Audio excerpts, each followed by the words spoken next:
Thanks. I'm going to try and not trip over this, so it's a bit of a hazard. So this is just an example of some real-time live cyber attacks that happen across the world. So as you can see, they're happening constantly. And the effect of that can obviously cause a massive dramatical effect to victims, whether that be financial, emotional. So I'm just going to go through today cybersecurity and how you can keep yourself and your business safe online. So as we said, I'm Jodie Nevin. I'm the Cyber Protect Officer at Derbyshire Police. The content that we're going to cover is the types of cyber attacks and what to look out for, what threats are about at the moment, how businesses are targeted and what you can do to protect yourselves, and then I'll go on to cover a little bit of reporting and further support. So the Cybercrime Unit, we're a small specialist team, so we've been established now for a couple of years. Every UK force has now got a specialist cybercrime team. That's only just recently come out in the news as well, so that's really good that we're obviously all really important and kind of getting people educated on cybercrime and the risk that comes out today. So like I say, myself, I'm the Cyber Protect Officer, so I go out into Derbyshire and deliver presentations, guidance and advice on cybersecurity to small and medium-sized businesses. I also do victim support with people who have unfortunately been victim of a cyber attack, and then follow that up as well with reviews with them to see if they've improved their cybersecurity. We've got a digital PCSO, James Land. He deals predominantly with schools and communities on how to prevent people from becoming engaged in cybercrime. So he'll go out and work with children who may be, really special and kind of they've got the skills to maybe go on and commit some cybercrime, but he tries to prevent that and make them become more involved and go down the right paths. We've got a technical and a cyber investigator who investigate all the crimes and the incidents that come into Derbyshire Constabulary. Really techie guys, really skilled. They go out and obviously assist with all the investigations, hopefully try and establish an offender, pursue any lines of inquiry, and bring in the intelligence as well so we can disseminate that around all the forces. We're overseen by a supervisor and a manager, and then we've also, we're overseen by the East Midlands Special Operations Unit. So we've got the 5 forces, 2 of which we've got this involved in. So there's Lincolnshire, Nottinghamshire, Leicestershire, Derbyshire and Northamptonshire. And we're kind of guided by the same principles. It's just that they kind of oversee us and we task and support each other's roles accordingly. So there are 2 different types of cybercrime. There's cyber-dependent or pure cybercrime, and there's also cyber-enabled crime. So cyber-enabled is like your traditional crimes that have been kind of escalated by the use of a computer. So that can be things such as blackmail or fraud, anything like that. And then us in the cybercrime unit, we deal predominantly with cyber-dependent crime, so your pure cybercrime. So it's anything that can fall under the Computer Misuse Act. So that can be things such as denial of service attacks, it can be hacking and account compromise, malicious software, anything like that. And I'll go on to cover some of the things. And that's using the computer as the target. So it has to be involved with the computer in some way. So how do we tackle cybercrime? We actually use the same strategy as what counter-terrorism use. We use the 4P strategy. So we protect, prepare and prevent to try and stop cybercrime happening, and then pursue any offences that come in to try and establish any offenders. We also do, just to go back onto that, a lot of research into the dark web and Bitcoin. So we've got a lot of cryptocurrency working groups. We're trying to obviously keep on top of kind of the digital currencies and everything else that kind of comes along with cybercrime. So we try and kind of get together with other forces around the UK and make sure that we're all kind of guided by the same principles. So last year in Derbyshire, 58% of businesses reported a loss of £5.4 million because of cyber attacks. I actually think that's quite a low number because cybercrime is massively underreported. It can be underreported for many reasons. It might be that people are embarrassed to report cybercrime. It may be they just don't know where to report it to. But yeah, like I say, I think 5.4 million is massively under what the scale of it actually is. And cybercrime today is so lucrative, and it's often run by kind of big OCG organised crime groups who kind of can make high value returns on these kind of things, rather than it just being an individual sat in the bedroom, obviously working behind a laptop with a hoodie on.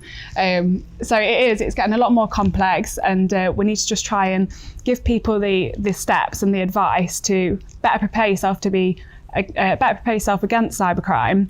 And these simple steps, obviously, I was saying earlier, it's like looking at it as in, it should be everyone's responsibility to prepare yourself and protect against cybercrime. And then that will obviously help alongside you working in your businesses, and in everyday life as well. So what are the current threats? So these are some of the current threats that we've got around at the moment. Does anyone know off the top of them which ones they think are probably the most prominent at the moment? Yeah. So ransomware, your phishing emails, and lack of awareness. So user training and awareness, really. We kind of push that every day in our job roles. Like I say, it's everyone's responsibility to be aware of cybersecurity and what you can do to protect yourself online. So hopefully after this, you'll all have the knowledge and the skills, and you'll go on and hopefully won't become a victim of cybercrime. Ransomware, like we say, it's one of the biggest threats at the moment in cybercrime. It can happen to anybody. It's not just businesses. It doesn't have to be targeted. So people might sit there and say, well, why would someone target me?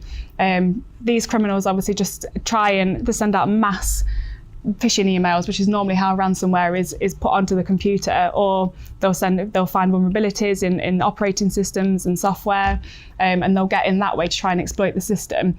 So if it is by a phishing email, there'll normally be a link that someone would have clicked on. The malicious software will be installed on the computer, and that effectively is ransomware. We call it ransomware because there's a pop-up that's created on the screen of the computer or the device. And normally it will kind of say that there'll be two things. So it'll either encrypt the files on the computer, or it'll completely lock the screen of the device. And with that, they'll normally demand a ransom, and that is often in Bitcoin or other cryptocurrencies, but Bitcoin is the general one. And it'll tell the victim that they've got to go to a certain wallet and pay this ransom. It can be thousands of pounds. One Bitcoin is about £5,500, I think. So a lot of people actually do come to the point where they end up paying these ransom because they think that there's no other way of getting around it. Victim usually asks for demands for the victim make a payment, and if they do, there's no kind of guarantee that then files will be released. The offenders may then think, actually, okay, well, this victim has paid us one Bitcoin already, let's demand some more and see what we can get out of them. And it can obviously go into that massive spiral then. So we advise not to pay if this does ever happen to you, and report it straight away, and hopefully there's something that we can try and do about it.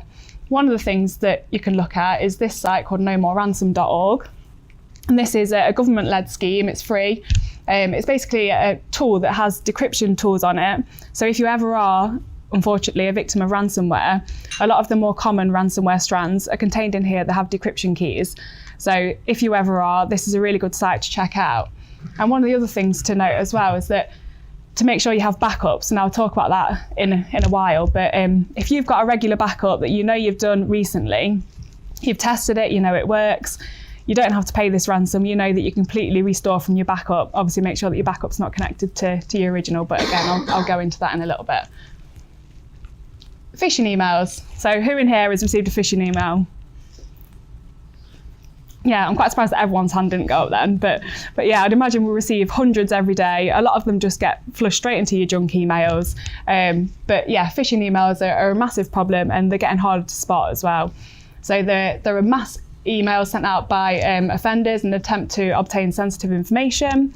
It'll normally be by clicking on a link or with an attachment in it that you have to open up, and then it'll be getting you to put in either sensitive or financial information into that the offenders can then use to either sell on the dark web, or they can then use for other fraudulent activities such as fraud, or go on to use it to commit other criminal activities. Does everyone know what the dark web is? Yeah, if you don't, so there's like the surface web, which is what everyone can see. So like your Google, your Wikipedia, everything like that. You've got the deep web, which is you kind of, you've got to have the authority to access it. So it might be like your academia, medical records, things like that. And then your dark web is kind of, it's got like the onion router, they call it, it's Tor browsers and things like that. It's a lot more kind of dark. There's a lot more browsers that people can go on and actually search for buying hitmen or guns and stuff like that. So it's a nasty place for a lot of people, and people use that to kind of sell details and information. They'll use it for a lot. They can use it for legitimate things as well, but a lot of the time it's used for criminal activity. So phishing emails, they usually do come in as someone who you think you know or you trust. So I bet everyone's received, I've got some examples in a moment, but a lot of the ones that are coming and doing the rounds at the moment is HMRC. So you'll get a HMRC email and automatically you think, oh, okay, oh, I know this person. This is a trustworthy body. Is this real? Is this legitimate? And it does make everyone think, no matter how kind of clued up you are on cybersecurity, there's always something that comes through that does make you think. And it is normally via email, but they're also using different variations of it now. So there's text versions, which we call smishing, and there's phone calls, which we call vishing, and there's thousands of other variations. But yeah, generally it's all the same thing. They're just different ways of using it. So what can you look out for when you receive a phishing email? Like I say, they're getting a lot more professional in the way that these emails are coming through, and you just have to take that a little bit more time, take 5 minutes to just think about what it is that you've received. If it's an unsolicited or unwanted email that you've received, you've not asked for anything, just take 5 minutes to think, could this be a scam? So look at the sender's address, so the source that it's coming from. If you can hover over the link that it's come from, it'll normally be a different email address. So instead of coming from from Apple at iCloud.com or something, it'll be like app1e. So there'll be like certain things within the source of the email that you could be able to tell, you might be able to spot, that could give it away that it's not a legitimate email. What I will say here though is, for telephone calls and for emails, they can easily be spoofed by offenders. So nowadays, when you receive kind of phone calls from these people, and you're getting phone calls to say, oh, we're calling from HSBC Bank, just letting you know you need to give us your details and we need to log into your bank because there's been some fraudulent activity. And when they say to you, oh yeah, I'm calling from a legitimate place, call this number back or check this number that I'm ringing on. So you'll see that the number that they're dialing on your phone, you'll type it into Google and it's actually a legitimate number.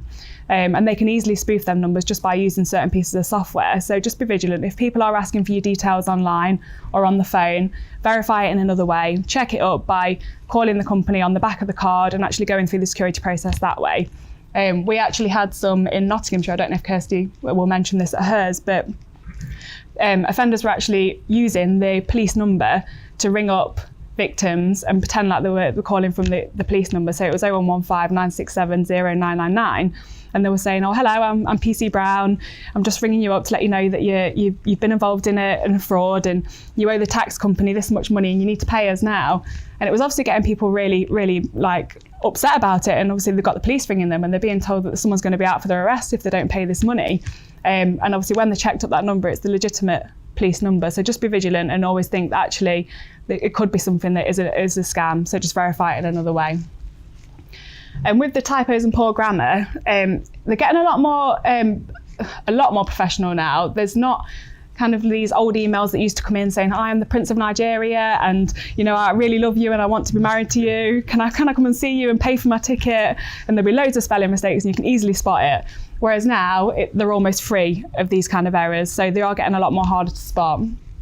There is, however, normally generic greetings. So it will generally be dear user, dear customer, dear Mr, dear Mrs. So if they're using your first and last name, I'm not saying it's impossible, but it normally is a sign of when it's real and not. And always a false sense of urgency. So your account's going to be blocked, your warrant's going to be issued for your arrest. If they're kind of given this kind of demands and false sense of urgency and this rush and this pressure, then actually it's probably not legitimate because HMRC aren't going to tell you that you're going to send out a police officer and the warrant's going to be sent out for your arrest if you don't pay your account there and then. And HMRC, just while I'm on that, will never contact you via text or email to tell you that you've been due a refund of £375. They'll always send you a letter and tell you to contact them directly. So that's another one just to watch out for, a really, really big one doing it at the moment. And fake links. So there's always a link in it saying log into your account here.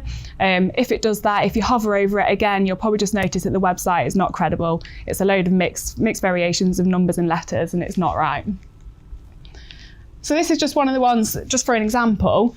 So as I say about the websites, if you can see at the top there, it says from Apple, but then if you actually hover over it, that is clearly not an Apple email address. So you can normally check just by doing that. And what I would say here is just never reply to these emails as well. You can report all phishing emails to Action Fraud, and the contact details were on the slide before, but I will send these out so people have got them. Obviously, you need to be a little bit kind of cautious about that. You don't need to report every single one, but if they're getting a lot more kind of directed personally towards you, or you think it's one that's really like important and it's doing the rounds and you're hearing a lot of people are kind of getting these emails, then send it in, because that piece of information could be the last piece of the jigsaw that we need and the last bit of intel that we need, so then we can put out messages to people to be wary of them. With a generic greeting, so doesn't give a name, and always make sure that it's something you've actually bought as well. So if something like this came through and you haven't even got Netflix, it's clearly not going to be right. So if you're clicking into things, that means that you've clicked onto something and there could be malicious software then that's being downloaded onto your device. So cancel refund, again, another link to click on that is clearly not credible. But then down at the bottom, they're quite clever in the way that actually the terms and conditions direct you straight to the Apple support website. So there you go, they're being a bit smart. So don't take the bait. These are the ones that we're finding are really common at the moment. PayPal, Microsoft, HMRC, and again HMRC but via text message. So like I say, HMRC will never contact you that way, so just always make sure if you do receive that, ring them up, verify it in another way, and have a chat with someone through a legitimate number. This is a great website just to check if you've ever been part of a data breach. HaveIBeenPwned.com, don't spell that wrong, it's PWNED.com. So what you do is you put your email address in there, and as soon as you do, it'll go green or red. And you can generally say within a room, there'll probably be 50-50. And it's not that you've done anything wrong if it goes red, it's just that at some point you've made an account and it probably wasn't, it was probably a data breach at some point in years ago, or it could be a really recent one. And if you scroll down when it goes red, it will tell you which accounts that is that you've had a data breach in. And from that, obviously just go in and change your passwords. If it's your email account, that's obviously the most important one. So do make sure you change your email account instantly. There's also a notify me button in that. So it will let you know if that ever happens again in the future that you've been part of a data breach, and then obviously you can go on and change your details again. So I quite like this quote. We quite often hear that people are the weakest link, and that can be true if they haven't got the education and awareness. So I would like to say that people can be our strongest asset and not our weakest link. So it's about educating people, it's about awareness sessions, it's about training, and you know, that's what kind of my role is here to do. I'm here to come out into businesses, to go and speak to individuals, educate around the risks of cybersecurity, and just give little simple tips of how people can be better prepared. So if that is something that you're interested in, get in touch with me after and we can discuss how I can come and do that with yourselves. Because 4 out of 5 data breaches are normally human error, just by accidents. So the more better prepared we can be, the more secure we can be in cyberspace. So I'd just like to show you this little clip. Just get the sound on.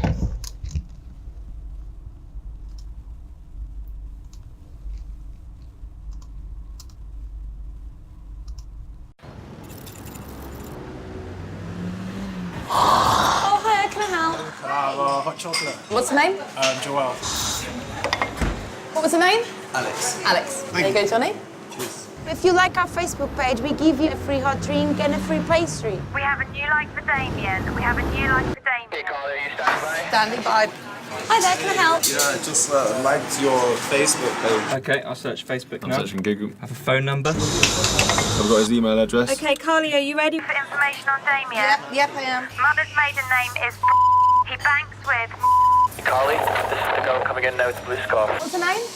Nicholas. Nicola. His date of birth, 7th May. She lives at 38A. Just be a couple of seconds. 2 children, age 4 and 6. Previous address. She's got the postcode. Yep, got it. Damien, age 26 and a fitness instructor. How do you know that? Brody, who goes to UCL. Martin, who went to South Thames College. Assistant psychologist at Great Ormond Street. How did you know? That is I don't understand. Oh, better? You know I'm a Christian as well. Oh, yeah, we know everything about you, Martin. Thank you. Nice to meet you, Anna from Russia.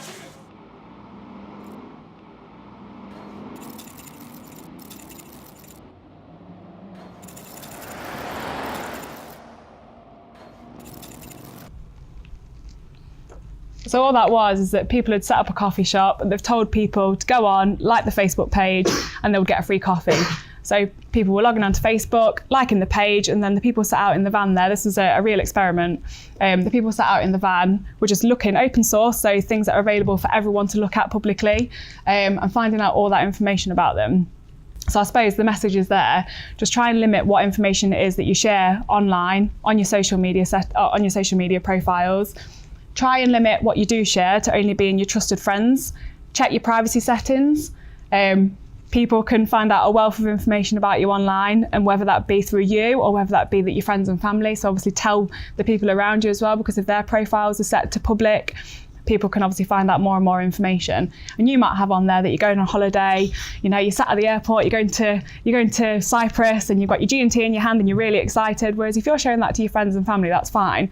But if you're sharing that publicly, obviously that can be used against you then, and criminals could actually be looking at that and using that, whether that be in the business sense, and we'll go on to cover CEO fraud in a moment, or whether that be if you're not at home. So just be really, really cautious about what you're posting online, and Google yourself. See what actually comes up when you type your name into Google, and then obviously you'll know if your profiles are public and where your privacy settings need to be changed. You look terrified. I'm not trying to scare you all, I promise. So public Wi-Fi, everyone loves a bit of public Wi-Fi, don't we? It's free, it's great, we don't use our own data.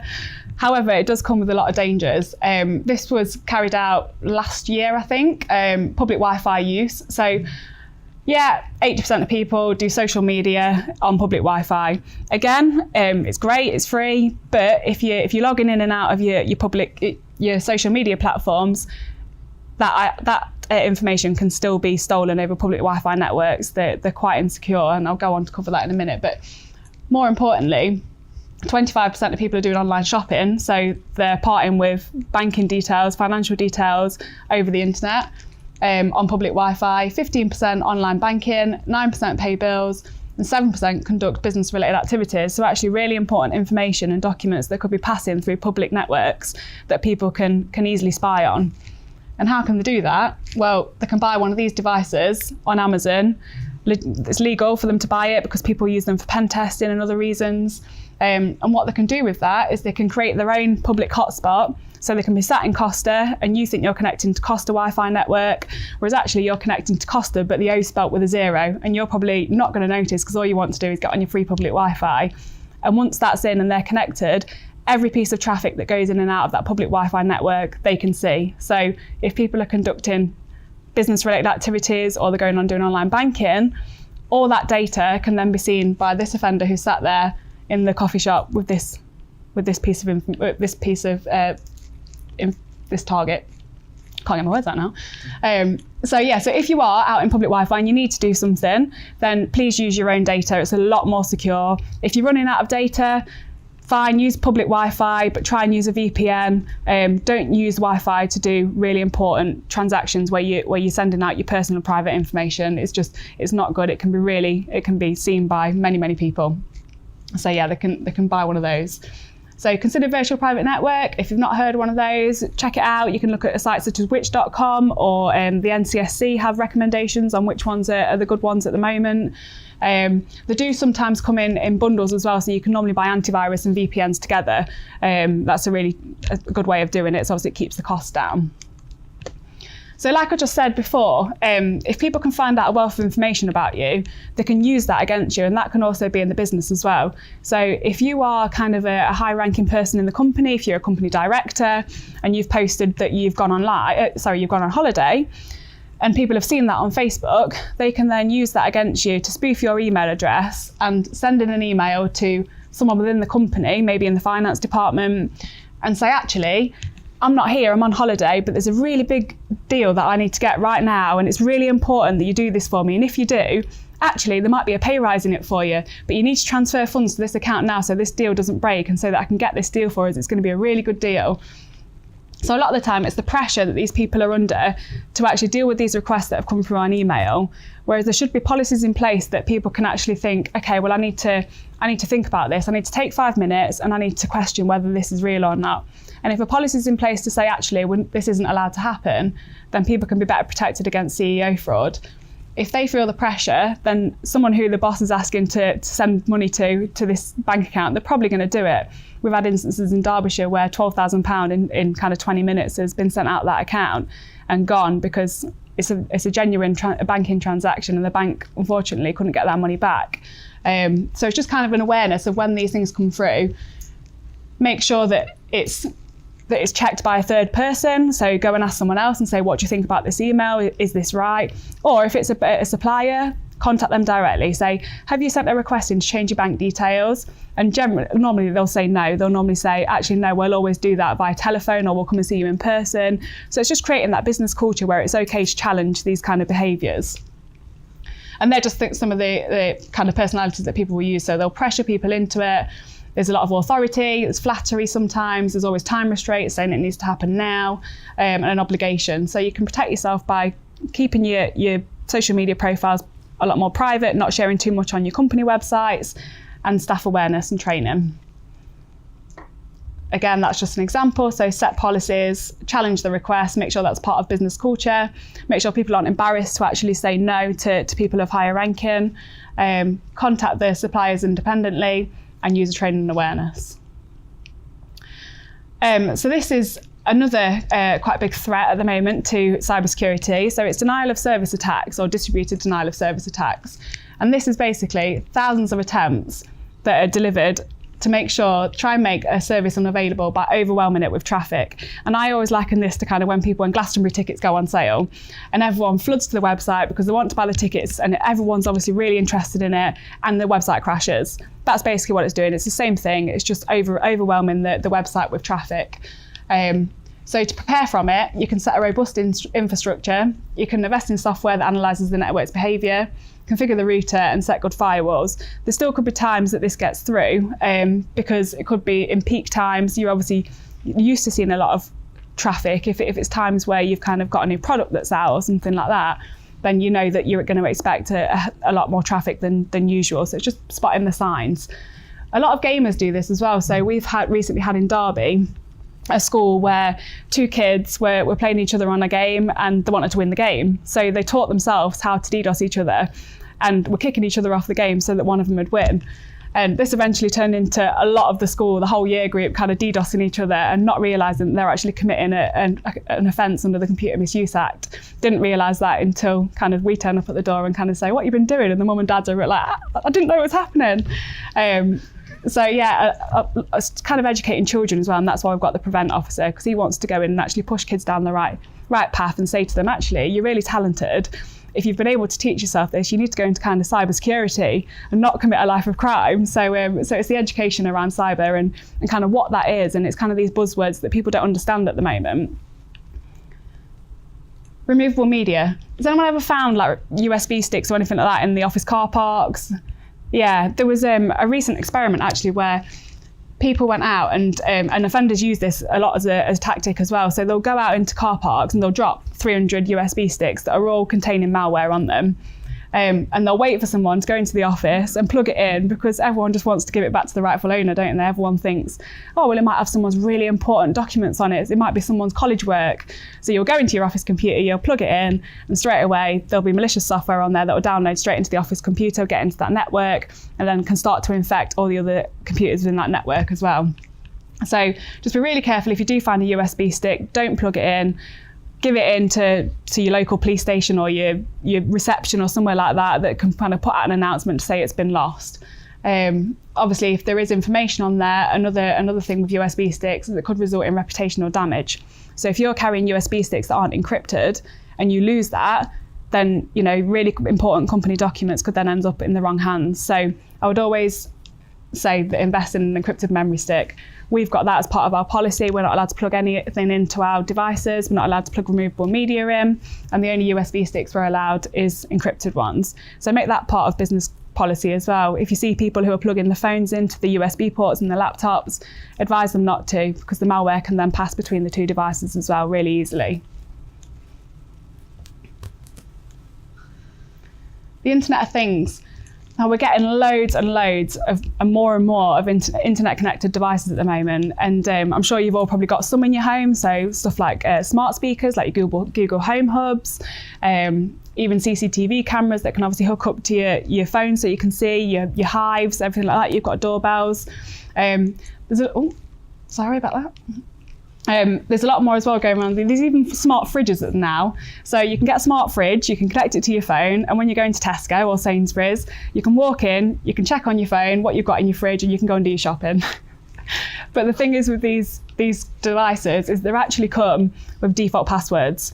And not many people know that you actually need to go in and change the default passwords on them. And if you don't, those passwords are then easily obtainable because the hardware manufacturers just put these default passwords on so they're easy for people to set it up. They're then easy to find by people just logging onto Google, typing in what device it is, and it'll probably be admin or admin1. So always go in and change your default passwords on your routers, on any smart connected devices. And you're going to go home now and just do this instantly, aren't you? But yeah, if you don't know how, then just check on Google. It'll normally give you some instructions on how to change the default passwords, because that's an easy way in for criminals to get in. We've had a lot of reports as well with like baby monitors, and actually people being able to hack into baby monitors and people hearing voices through them and stuff, and that's because they haven't changed the default passwords. What can we do about it? So I've stood here and scared you all, hopefully not, but what can we do? So I'm going to go through a few little top tips, just how you can be better prepared against cybercrime. So be honest, has anyone ever used one of these passwords? Yeah, so I knew there'd be someone who was being honest. Yeah, so these are the top 50 most used passwords. Don't use them. They are easily guessed by cyber criminals. They are put through a machine. It can be kind of a brute force attack, or it can be a dictionary attack, what we call, and they'll just put it into a computer, and the computer will run through the top passwords that people tend to use at the moment, or they'll go through the whole dictionary, and they'll easily guess these passwords, and they'll break into people's accounts that way. And then on top of that, if you're using the same password for every account, that's every account that can then get into. So don't use those passwords. Make your passwords really strong and complex. And the National Cybersecurity Centre, which is who we kind of follow, this is how we kind of get our guidelines and principles from, actually advise 3 random words. So they're saying that 3 random words together is a lot more complex and a lot harder for cyber criminals to crack. So you can strengthen that as well by using uppercase, lowercase, numbers, characters, and that adds more complexity. And your most important account is your email. So if someone can get into your email account and you've got a really insecure password on that, you think about how many times you create another account and you use your email as your backup account so you can change your passwords and do all sorts with. Well, if they can get into your email, they can then lock you out of every other account that you've got. So your email is your most important account. Make sure that's really secure. And you're probably thinking, yeah, but how do I remember all these passwords? You're telling me to make a different one for every account. You can use password managers. So I don't know if anyone's heard of password managers or uses one at all. Does anyone use one? Yeah, brilliant. Yeah, so if you can use a password manager, again, look at sites like witch.com. It'll give you some advice on which ones are available. There's LastPass, FirstPass, just to name a few. They contain all your passwords within there. So you can make something really, really strong and keep it within that. You don't have to remember it. The only thing you do have to remember is the password for the password manager. So make sure that you make that really secure, and that's just one password then that contain everything within it. So yeah, I'd recommend getting a password manager. So this is just something I'd like to show you. So if you use Let Me In, just a standard generic password that is still commonly used, unfortunately, cracked instantly by a computer. So not even seconds, just instantly, straight in. So if you're using that on all your other accounts, there you go. And then how secure is that? So using the same one, waterplane star, but with numbers, 10 million years. They're not getting in. And they won't try because they know that it's not worth it. They're not going to take that much time. They're not going to be around, but they're not going to take that much time to try and break into that. They're just going to try and keep trying these easily guessed passwords. Another thing that we can do is add 2-factor or multi-factor authentication.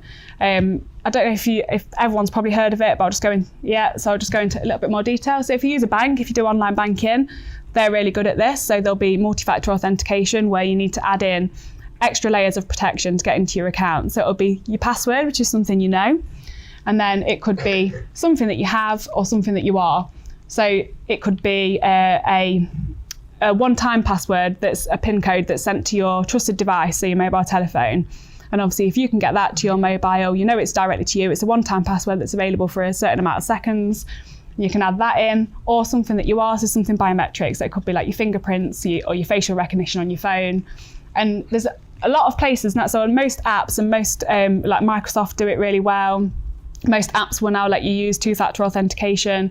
So I would recommend turning that on every application that you use and everything that you can. If it's an app that you try and download that hasn't got that, I'd recommend probably steering clear of it. It's a really, really good way of adding an extra layer of security. And even if they know your password, they're not getting in because they then can't get that second layer, that second factor.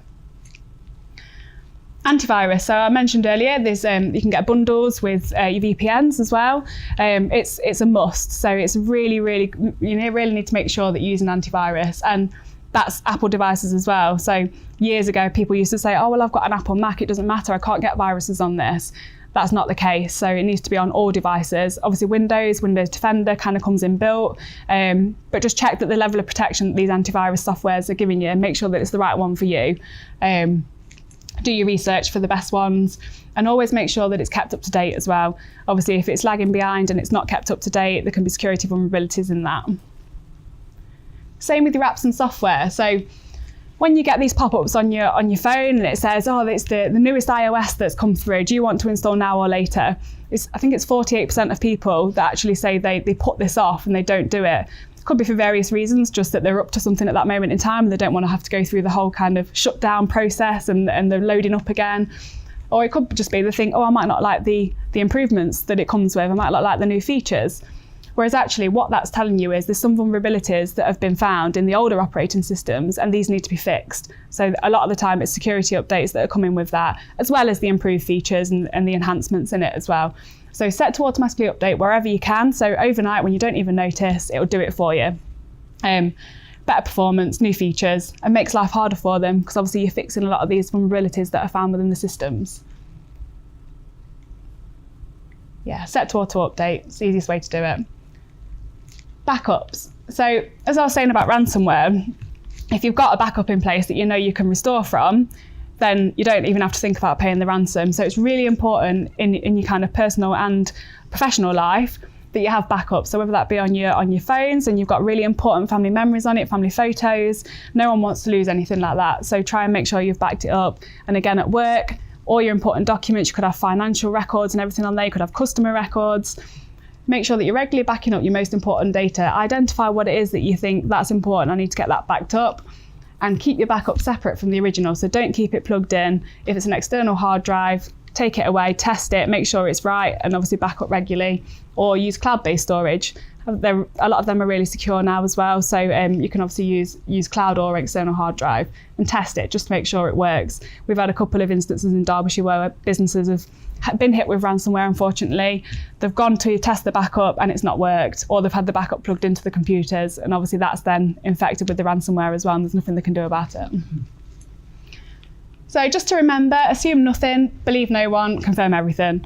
So verify it in another way. If you're unsure about it, if it's untrusted, if it's unsolicited, check it out independently. If it's a bank, check the number out on the bank on the back of your card, phone them. If it's HMRC, like I say, go onto Google HMRC, get on the legitimate website and contact them that way. If it's someone emailing you from work and you think, oh, that doesn't really sound like them, they don't normally talk to me like that, just give them a call and just say, is that you that's actually just sent me this email? And where to report. So all cybercrime and fraud should be reported to Action Fraud. There's a 24/7 live reporting centre for businesses. And what Action Fraud do is they then collate all them reports, they analyse them, see which ones are cyber dependent and are pure cybercrime that we need to get disseminated down to the local forces, and they will then push that on a weekly report that we get in Derbyshire down to the local forces. We then investigate every single one of those incidents that comes in, whether that just be a bit of protection advice from myself going out and delivering a presentation to the business or the individual, doing a bit of a security review with them, or whether that means that there's actually an investigation that we can progress and identify some offenders. So yeah, everything needs reporting to Action Fraud. Another thing is the Cybersecurity Information Partnership. That's a government initiative, and it's kind of like real-time cyber threats and current advice, so people can talk to each other on a platform, be really up to date with kind of cybersecurity information. So you can register your organisation on there. You can use me as a sponsor. If you put my name, my cards are on the tables. So yeah, that's a really good website to be part of. And the Cyber Essentials scheme, all businesses, I don't know eventually if this is going to have to be a must, but I always think this is something like the food hygiene rating. So, like when you walk past a shop and you're going in for some food and you look at it, you see food hygiene rating 1. You're like, I'm not eating in there, I'll go to the next store. Well, I think this is quite similar to that. This certificate, once you've passed this, gives you kind of that trust. It shows that you're trusted in cybersecurity, you know what you're doing, you've been through a checklist that either you've self-assessed yourself on and you've said, yep, I've implemented all these guidelines, or if you do the Cyber Essentials Plus, you can get it assessed by a cybersecurity specialist. And that, again, just gives you that extra standing. Do you have a telephone number or contact? Yes, I can send that out to you. If you come and grab me, and I'll give you the details for that. So yeah, that's me. I hope I've not scared you too much. I hope there's a little bit of advice in there that you can take away and implement. Is there any questions? You know you talk about the password managers. Yeah. I'm really scared of using those in case they get hacked. Yeah, obviously. Nothing. Are they really secure? They are secure, yeah.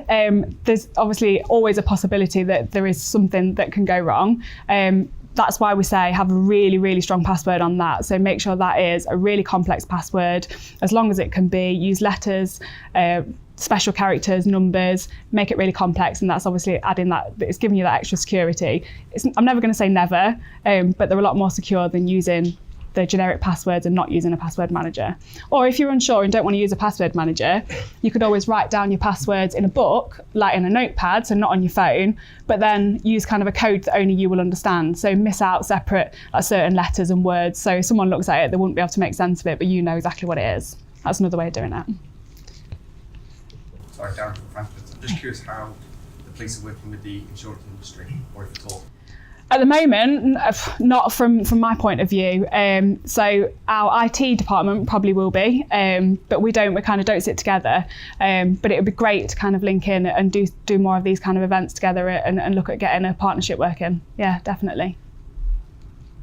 Hi, Nick from Franklands. I'm interested to know why is 3 and 4G more secure than Wi-Fi? I understand how you can capture information. Yeah, it's just the interception of the data really on the public Wi-Fi network. So yes, it's great for kind of looking at your news adverts, articles, watching the football, stuff like that. But anything that you've actually got to log into or put in personal or sensitive information, it can just be intercepted really easily. Right. Can it be intercepted on 3 and 4G? Is that still secure? It's a lot more secure. A lot more. Is anything totally secure? I don't think anything's totally secure. It's taking these measures to obviously try and mitigate the risk. So making the threat a lot less, we're trying to reduce these vulnerabilities to make it harder for them. They're always kind of, it's hard to stay on top of what they're going to do next. This kind of 0-day attacks always happening, which is what kind of like the unsuspecting ones really. They'll always try and find vulnerabilities in the latest technology. And obviously as technology enhances, they're also enhancing their kind of criminal activities and what they can do with it and the exploiting of it. So take the steps to protect yourself in those ways and it will reduce the impact and reduce the risk of you becoming a victim. Like I say, nothing will be 100% for me to say you won't get intercepted. Andrew Godfrey. Hiya. You talked about bitcoins and digital currency things. Explain a bit. Yeah, so a little bit, yeah. So cryptocurrency, so it's digital currency. So it's kind of, it doesn't need a middleman. So it's a digital currency that is, it doesn't have a responsibility or an ownership of anyone in itself. So it sits alone and it's used legitimately. So people use Bitcoin for a number of reasons, whether that be for investments or certain people allow you to pay for stuff with cryptocurrency now. But we've got a partnership at the moment with there's Bitcoin ATMs within Derbyshire. There's a couple actually, and people are using cryptocurrency to kind of get people to become victims of fraud. So they're using it to say to people, because it's a digital currency, they're saying, all right, okay, well, instead of using like notes and everything like that, they're saying to people, well, can you go to a Bitcoin machine and using money mules to kind of get money out that way? So we're working with ATM providers and people who work within digital currency to kind of to warn people against becoming a victim of fraud on that side as well. It's one of those things that it's one of the areas that it's still kind of unknown to a lot of people. We've got a really skilled, our technical investigator He's really, really skilled and knowledgeable in the area, and he's kind of our like special point of contact for that. So if you want any more information on kind of cryptocurrency and digital currencies, I can by all means pass you his contact details.